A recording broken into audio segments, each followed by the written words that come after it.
राघवला तन्वीला भेटायचं होतं, पण आर्यन त्याच्या समोर उभा होता.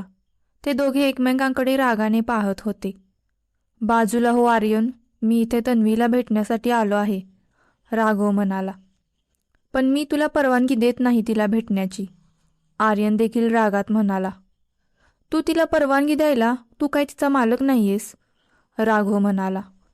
हो, पण मी तिचा मित्र आहे आणि तुझ्यासारख्या मुलाला मी तिला भेटू देणार नाही, आर्यन म्हणाला. तन्वी सगळं ऐकत होती, पण तिला समजतच नव्हतं की त्यांना कसं थांबवावं. तिच्यामध्ये त्यांना ओरडण्याची ताकद देखील नव्हती. मला फक्त तिच्यासोबत 2 मिनिटे बोलायचं आहे आणि त्यानंतर मी जाईन, राघव तन्वीकडे पाहत म्हणाला. आर्यनला त्याचा खूप राग येत होता. आर्यनने एकदम राघवचा शर्ट त्याच्या दोन्ही हातांनी पकडला. तू तिला पैशांसाठी धमकावत होतास आणि आता इथे कशासाठी आला आहेस, त्याचीच आठवण करून द्यायला? तुझी हिंमत कशी झाली, आर्यन रागात म्हणाला. तन्वी त्या दोघांचे भांडण पाहून एकदम ओरडली. शांत बसा तुम्ही दोघे पण. काय चालू आहे तुमचं? ही मेडिकल रूम आहे. तन्वी ओरडल्यावर आर्यनने राघवचा शर्ट सोडला, पण तरीही आर्यन राघवकडे रागाने पाहतच होता. तन्वी प्लीज, मला फक्त 2 मिनिटे बोलायचं आहे आणि त्यानंतर मी निघून जाईन, आय प्रॉमिस, राघव म्हणाला. तन्वीला त्याच्याकडे पाहून समजलं की तो बोलल्याशिवाय तर इथून जाणार नाही. तुला एकदा सांगितलेलं समजत नाही का, आर्यन परत राघवकडे रागाने पाहत म्हणाला. तन्वीला त्या दोघांच्या भांडणात काहीच सुचेना आणि ते दोघे अजून जास्त वेळ इथे थांबले तर मारामारी करण्यावर येतील अशी तिला भीती होती. आर्यन प्लीज, तू 2 मिनिटांसाठी बाहेर जा, तन्वी म्हणाली आणि आर्यन आश्चर्याने तिच्याकडे पाहू लागला.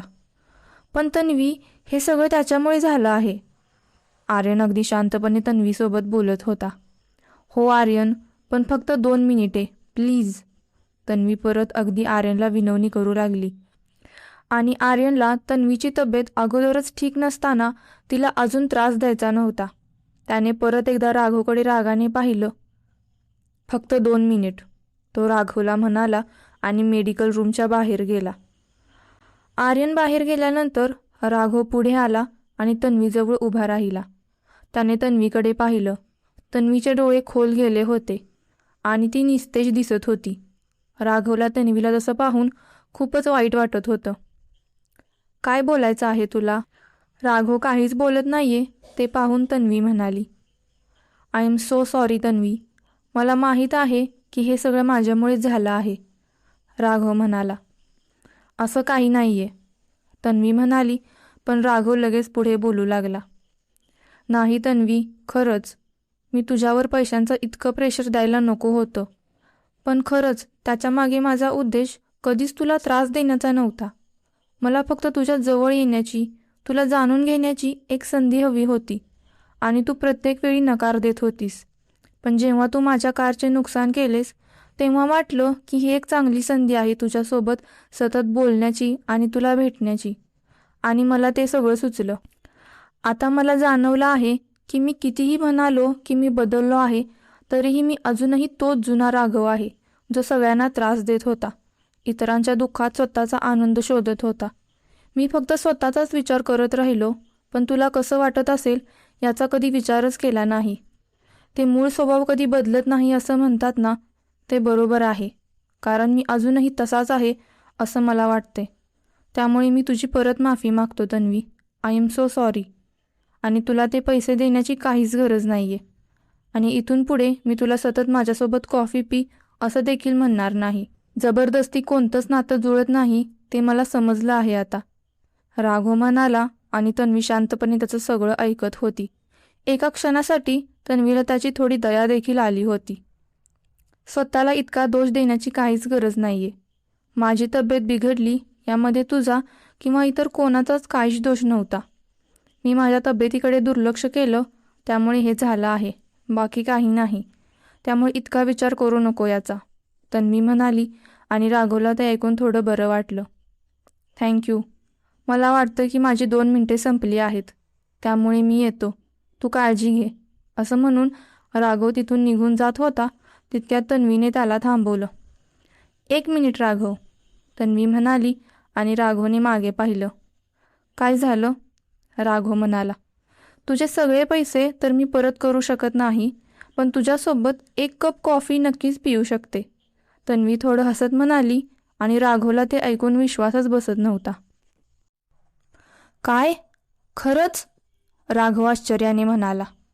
हो, पण त्यानंतर तू मला त्रास देणार नाहीस, तन्वी म्हणाली. अजिबात नाही, राघव थोडं हसत म्हणाला. ठीक आहे, मी तुला कळवेन कधी आणि कुठे कॉफीसाठी भेटायचं ते, तन्वी म्हणाली. हो नक्कीच, तू जेव्हा आणि जिथे म्हणशील तिथे चालेल, पण तू अगोदर पूर्णपणे बरी हो, काही घाई नाहीये, राघव म्हणाला. ठीक आहे, तन्वी म्हणाली. तन्वीला देखील माहीत नव्हतं की ती हे का करत आहे, पण त्यावेळी तिला ते योग्य वाटत होतं. ओके, बाय, काळजी घे, राघव म्हणाला आणि तो मेडिकल रूममधून बाहेर आला. पण रूमच्या बाहेरच डाव्या बाजूला आर्यन भिंतीला टेकून हाताची घडी घालून उभा होता. राघव आर्यनला पाहून एकदम दचकला. आर्यन मेडिकल रूमच्या बाहेरच उभा होता आणि त्याने सगळं ऐकलं देखील होतं. आर्यनने परत त्याच्याकडे रागाने पाहिलं, पण राघव लगेच नजर वळवून तिथून निघून गेला. आर्यन त्याला जाताना पाहतच होता. तितक्यात रुही तिथे आली आणि तिने राघवला तिथून जाताना पाहिलं. ती आर्यनजवळ येऊन उभा राहिली, पण आर्यन अजूनही राघवच्या दिशेनेच पाहत होता. हा राघव इथे का आला होता? रुही आर्यनला विचारू लागली, पण आर्यन अजूनही थोड्या रागात होता. माहीत नाही, आर्यन दुसरीकडे पाहत म्हणाला. त्यानंतर रुहीला पुढे काही विचारणं योग्य वाटलं नाही. तिने तिच्या हातातील बॅग आर्यनसमोर धरली. ही घे तुझी बॅग, रुही म्हणाली आणि आर्यनने लगेच ती बॅग घेतली. त्यानंतर ते दोघे आत मेडिकल रूममध्ये गेले. अरे रुही, तू आलीस? तन्वी रुहीला पाहून म्हणाली. आर्यन तिथेच हाताची घडी घालून शांत उभा होता. हो, हे घे तुझं लायब्ररीमधील सगळं सामान आणलं आहे, रुही तन्वीला तिचं सामान देत म्हणाली. थँक्यू, पण तू त्या मुलींना त्यांचं सामान दिलंस का? काय म्हणाल्या त्या? तन्वी विचारू लागली. हो, सगळं दिलं. त्यांनी ती दोन्ही प्रेझेंटेशन चेक केली आणि त्यांना ती खूप आवडली देखील. त्यांनी तुला ऑनलाईन पैसे देखील पाठवले आहेत. तू एकदा चेक करून बघ, रुही म्हणाली आणि तन्वीने तिच्या मोबाईलमध्ये चेक केलं तर पैसे आले होते. ती खूप खुश झाली. बरं झालं तुमचं, आता जाऊया घरी, आर्यन म्हणाला. अरे आता मला थोडं बरं वाटतंय, मी रिक्षाने जाईन.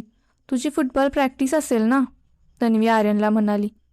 मी तुला विचारत नाहीये तर सांगतोय की आता जाऊया घरी, आणि एक दिवस मी प्रॅक्टिस नाही केली तर काय मी फुटबॉल खेळणं विसरणार नाही, आर्यन म्हणाला.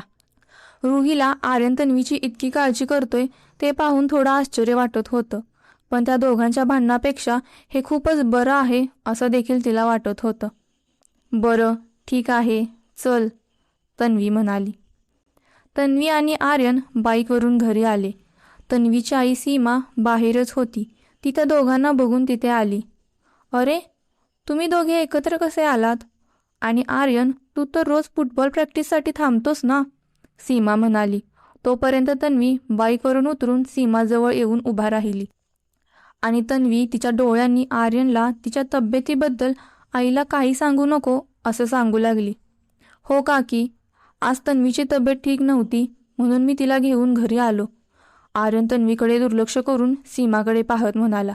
ते ऐकून सीमा काळजीने तन्वीकडे पाहू लागली. तन्वी मात्र आर्यनकडे रागाने पाहत होती. सीमाने लगेच तन्वीच्या डोक्याला आणि चेहऱ्याला हात लावला. अरे देवा, हो की, तन्वी तुला तर ताप आहे, सीमा म्हणाली. आई, मी ठीक आहे, इतकं काही नाही झालं, तन्वी म्हणाली. हो, फक्त आज लायब्ररीमध्ये बेशुद्ध झाली होती इतकंच, हो ना, आर्यन तन्वीकडे पाहत म्हणाला. तन्वी मात्र अजून रागाने त्याच्याकडे पाहू लागली. काय, बेशुद्ध झाली होती?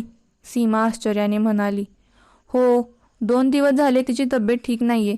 मी तिला डॉक्टरकडे जा म्हणून सांगितलं होतं, पण तरीही तिने ऐकलं नाही, आर्यन म्हणाला. मला तर काहीच माहीत नव्हतं. 2 दिवस झाले की तिच्या रूममधून बाहेरच आली नाही. मला पण वाटलं की काहीतरी अभ्यास असेल म्हणून मी देखील लक्ष दिलं नाही, सीमा म्हणाली. तिला तन्वीची खूपच काळजी वाटत होती.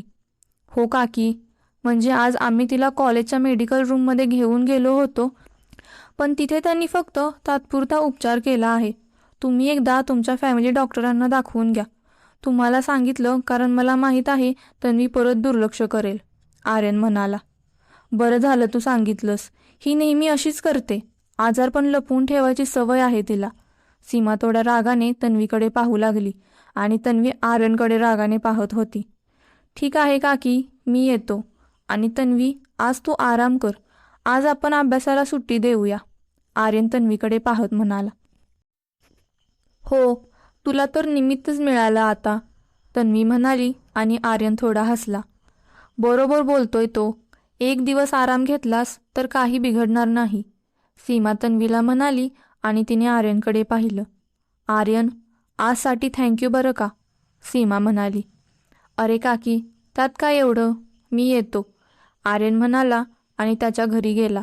तन्वी थोडी आर्यनवर वैतागली होती, पण तिने सुटकेचा श्वास सोडला की आर्यनने फक्त तिच्या आजारपणाबद्दल सांगितलं, पण राघवच्या कारला झालेली टक्कर आणि पैशांसाठी ती जे करत होती त्याबद्दल नाही. आज रविवार होता आणि आता तन्वीची तब्येत बरी झाली होती. तन्वीने काल राघवला मेसेज करून एका कॉफी हाऊसमध्ये भेटायला बोलावलं होतं. तिने जे 10,000 रुपये कमावले होते ते तिला राघवला द्यायचे होते. त्यापेक्षा जास्त पैसे ती कमावू शकली नाही. आणि दुसरीकडे आर्यन आणि रुही देखील तिच्यावर लक्ष ठेवून होते की ती पैसे कमवण्यासाठी अजून काही करत तर नाहीये ना. तन्वीने राघवला कॉफीसाठी बोलावलं तर होतं, पण तरीही तिला थोडी भीती वाटत होती. त्यामुळे तिने रुहीला तिच्यासोबत येण्यासाठी सांगितलं होतं. तन्वी घरातून बाहेर पडून स्कूटी घेऊन जात होती तितक्यात आर्यनने त्याच्या रूमच्या खिडकीतून तिला जाताना पाहिलं. त्याला माहीत नव्हतं की तन्वी कुठे जात आहे. तन्वी रुहीला सोबत घेऊन कॉफी हाऊसकडे निघाली होती, पण तिने कॉफी हाऊसच्या थोड्या अलीकडेच स्कूटी थांबवली आणि रुही खाली उतरली. काय झालं, इथे का थांबवली आहे स्कूटी, रुहीने विचारलं. तू इथून चालत ये. राघवला मी तुला इथे घेऊन आलेलं आवडणार नाही आणि परत तो कटकट करत बसेल, तन्वी म्हणाली. तन्वी, मग मला का घेऊन आली आहेस इथे, रुही म्हणाली. अगं, त्या राघववर माझा विश्वास नाही. तू असशील तर बरं होईल, तन्वी म्हणाली. विश्वास नाही म्हणजे, रुहीने विचारलं. म्हणजे मला काल एक स्वप्न पडलं होतं की त्या राघवने माझ्या कॉफीमध्ये उंदीर मारायचं औषध घातलं होतं. मी ते प्यायले आणि मेले, तन्वी म्हणाली आणि रुही हसू लागली. तन्वी, काहीही काय, रुही हसत म्हणाली. अगं खरंच, म्हणजे मला अजूनही कुठेतरी असं वाटतंय की राघव हे चांगलं बनायचं फक्त नाटक करतोय, मी त्याच्यावर विश्वास ठेवावा म्हणून. आणि एकदा का मी त्याच्यावर विश्वास ठेवला की तो मी त्याला पंच मारला होता त्याचा बदला घेईल, तन्वी म्हणाली. तन्वी, तू खूपच जास्त विचार करत आहेस. म्हणजे त्याच्यावर माझा देखील विश्वास नाहीये, पण बदला घेण्यासाठी तो एवढं काही करेल असं मला नाही वाटत, रुही म्हणाली. तसंच असेल तर बरं आहे, पण आज त्याने काही केलं आणि मी टपकले तर माझ्या आईबाबांना सांग, तन्वी थोड्या गमतीने म्हणाली आणि रुही हसू लागली. जाऊया आता, रुही म्हणाली. हो, पण तू थोड्या लांबच थांब. त्याला कळलं नाही पाहिजे की मी तुला इथे घेऊन आली आहे, तन्वी म्हणाली. बरं ठीक आहे, आता तू जा, मी येते मागून लगेच, रुही म्हणाली आणि तन्वी स्कूटी घेऊन पुढे गेली. तन्वी कॉफी हाऊसच्या बाहेर आली तर राघव अगोदरच तिथे आला होता. तन्वीने स्कूटी लावली आणि ती राघवजवळ आली. खूप वेळ झाला आला आहेस का, तन्वीने राघवला विचारलं. नाही, आत्ताच आलो आहे, राघव म्हणाला. पण खरं तर तो अर्धा तास झालं तिथे आला होता आणि तन्वीची वाट पाहत होता. ते दोघे आत गेले आणि एका टेबलवर बसले. तो कॉफी हाऊस खूपच छान होता. तन्वीने थोडे मागे पाहिले तर रुही थोडा लांब एका टेबलवर बसली होती. ती राघवच्या पाठीमागे होती, त्यामुळे त्याला रुही तिथून दिसत नव्हती. तू कोणती कॉफी घेणार, राघवने तन्वीला विचारलं. कॅपेचिनो, तन्वी म्हणाली आणि राघवने 2 कॅपेचिनो ऑर्डर केल्या. थँक्यू आल्याबद्दल. मला वाटलं आज देखील तू येणार नाहीस, राघव म्हणाला आणि तन्वीने फक्त एक स्माईल केली. यावं तर लागणारच होतं. तुझे सगळे पैसे मी परत करू शकत नाही त्यामुळे, तन्वी म्हणाली. तन्वी प्लीज, त्या पैशांबद्दल विसरून जा. मी म्हणालो ना, मी ते सगळे फक्त तुझ्यासोबत वेळ घालवण्यासाठी केलं होतं, राघव म्हणाला. ते काहीही असलं तरी तुझ्या कारचे नुकसान तर झालेच आहे ना. त्यामुळे मी नाही विसरू शकत, तन्वी म्हणाली आणि तिने तिचा मोबाईल हातात घेतला आणि राघवच्या नंबरवर 10,000 रुपये पाठवले. राघवला लगेच मेसेज आला आणि तन्वीने तिच्या डोळ्यांनी खुणवून त्याला त्याचा मोबाईल चेक करायला सांगितला. राघवने पाहिलं की तन्वीने त्याला पैसे पाठवले होते. तन्वी, मी तुला म्हणालो ना मला पैसे नको आहेत, मी तुला परत पाठवतो हे पैसे. राघव असं म्हणत तन्वीला ते पैसे परत पाठवू लागला. अजिबात नाही, तू जर मला पैसे परत पाठवलेस तर मी परत तुला ते पैसे पाठवेन, तन्वी म्हणाली. पण तन्वी, राघव पुढे काही बोलणार इतक्यात तन्वी बोलू लागली. मी म्हणाले ना नाही, मी तुझ्या कारचे नुकसान केले आहे आणि त्याची नुकसान भरपाई मी करणारच. मी तुझे सगळे पैसे परत करू शकत नव्हते म्हणून तुझी ऑफर घेऊन कॉफी पिण्यासाठी आले. आता आपला हिशोब क्लिअर झाला आहे, तन्वी म्हणाली. राघवला ते पैसे अजिबात घ्यायचे नव्हते, पण तन्वी किती हट्टी आहे ते त्याला चांगलंच माहीत होतं, त्यामुळे तो पुढे काही बोलला नाही. तितक्यात त्यांची कॉफी आली आणि तन्वीला कॉफी पाहून तिचं काल रात्रीचं स्वप्न आठवलं. तिच्यासमोर आणि राघवसमोर एक एक कॉफी ठेवली होती. तन्वीने लगेच तिच्या समोरचा कप घेतला आणि राघवसमोर ठेवला आणि राघवच्या समोरचा कप घेऊन तिच्यासमोर ठेवला. राघव ते पाहून थोडा चकित झाला. काय झालं? कप का बदललेस तू? राघवने विचारलं. तन्वीला भीती होती की राघवने तिच्या कॉफीमध्ये कॉफी हाऊसवाल्यांसोबत मिळून काहीतरी मिसळलं तर नसेल ना. ते तुझी कॉफी जास्त छान दिसत होती, तन्वी काहीतरी बरळत होती आणि राघव आश्चर्याने त्या दोन्ही कपांकडे पाहत होता. तन्वीने हळूच रुहीकडे पाहिलं तर रुहीने तन्वीकडे पाहून डोक्यालाच हात लावला आणि रुहीला खूप हसू देखील येत होतं तन्वीच्या वेडेपणावर. मला तर दोन्ही सेमच दिसत आहेत, राघव म्हणाला. हो का, ठीक आहे, पी ना, तन्वी म्हणाली आणि राघव कॉफी पिऊ लागला आणि त्यानंतरच तन्वीने कॉफी पिली. थोडी कॉफी पिल्यानंतर राघवने कप खाली ठेवला आणि तो तन्वीकडे पाहू लागला. मला तुला काहीतरी सांगायचं आहे तन्वी, राघव म्हणाला आणि तन्वीने देखील कप खाली ठेवला. हां, बोल ना, तन्वी म्हणाली. तन्वी, मला तू खूप आवडतेस, राघव म्हणाला आणि तन्वी त्याच्याकडे पाहतच होती.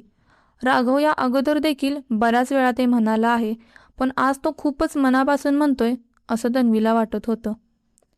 तुझ्यासोबत वेळ घालवण्यासाठी मी खूप चुकीचे मार्ग निवडले. तुला त्यामुळे त्रास देखील झाला, त्यासाठी मी तुझी माफी मागतो. पण तुला त्रास द्यावा असा माझा कधीच हेतू नव्हता.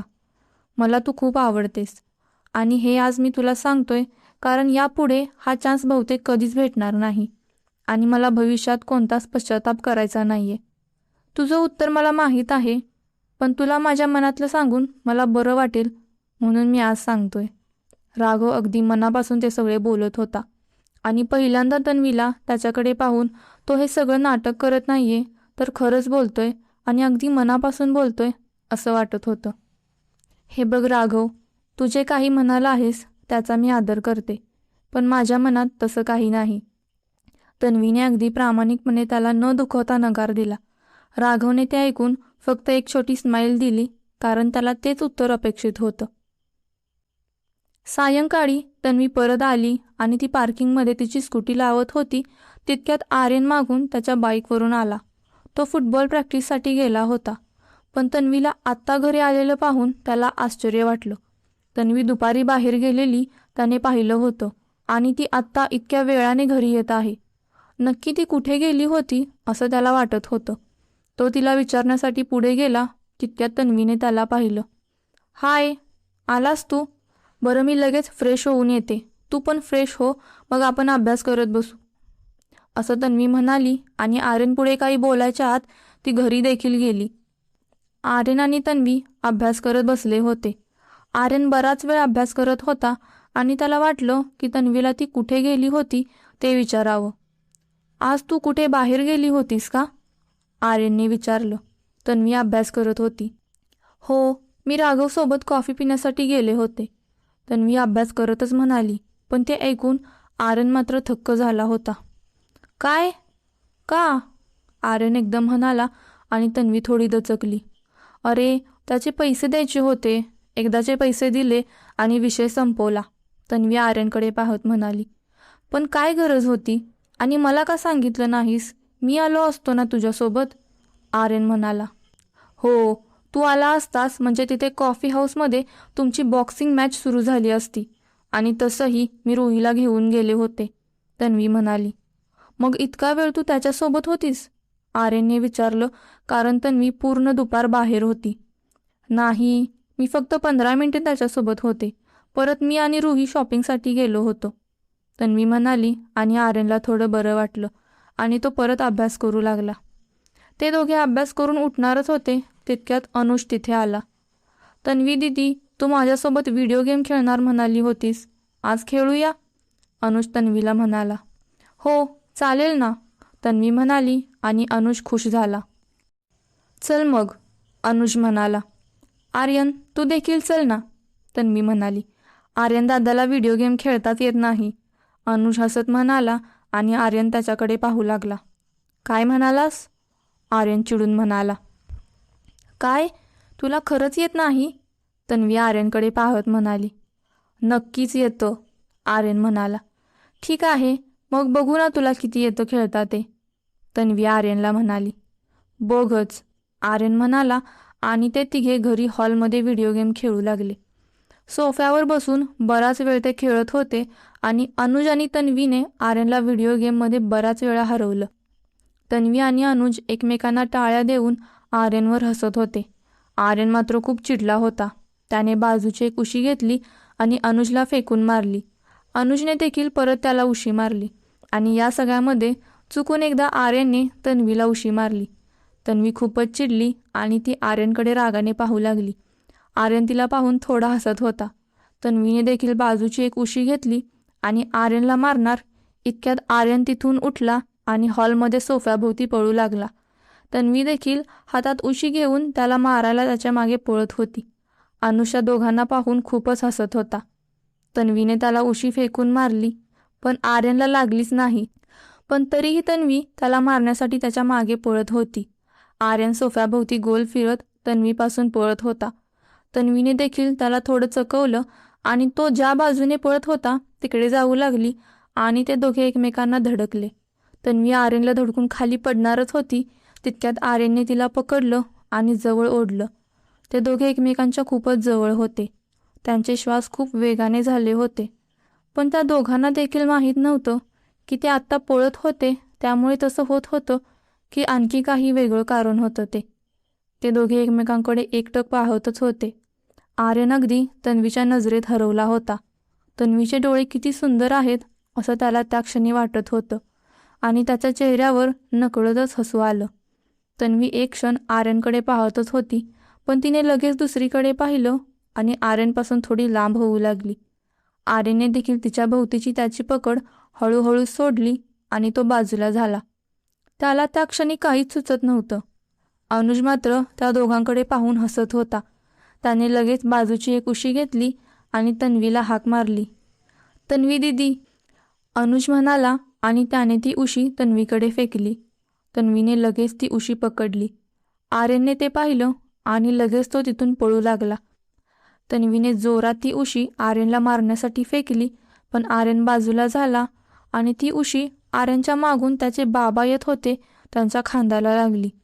त्यांना तिथे पाहून ते तिघेही एकदम दचकले. तन्वी तर त्यांना पाहून खूपच घाबरली. आर्यनचे बाबा एकदम सगळ्यांकडे पाहू लागले. काय सुरू आहे? ते एकदम थोड्या रागात म्हणाले. आर्यन आणि तन्वी तर एकदम स्टॅच्यू होऊन उभे होते. सॉरी बाबा, ते हे दोघे बराच वेळ अभ्यास करत होते, मग मीच त्यांना थोडा वेळ खेळण्यासाठी बोलावलं होतं, अनुज म्हणाला आणि आर्यनचे बाबा काहीच न बोलता तिथून निघून गेले. तेव्हा कुठे जाऊन तन्वीने श्वास घेतला. त्यानंतर ते सगळे परत सोफ्यावर बसले आणि एकमेकांकडे पाहून हसू लागले.